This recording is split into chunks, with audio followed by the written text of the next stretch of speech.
স্লাইডিংও করতে পারবে, আবার পকেটও খুলতে পারবে। চাই ভাই যে আমি বারবার স্লাইডিং করব না, আমাকে একটা পকেট পাল্লার ব্যবস্থা করে দেন। বাহ, তো এই তাদের জন্য কিন্তু ঠিক এই সেম একটা পকেট পাল্লা আমরা রাখছি।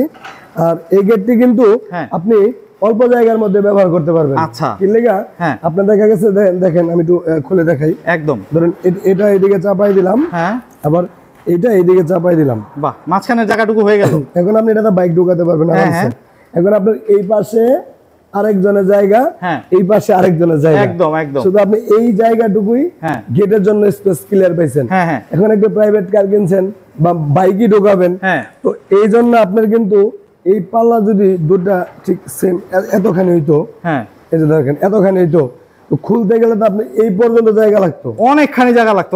এতটুকু জায়গার মধ্যে আপনি কোনো কিছু করতেও পারতেছেন না। একদম একদম। তো এজন্য আমরা সিস্টেম করে এটাকে ফোল্ডিং সিস্টেম করে দিয়েছি, যেটা কিন্তু করছিল ভিয়েতনামে দেশে।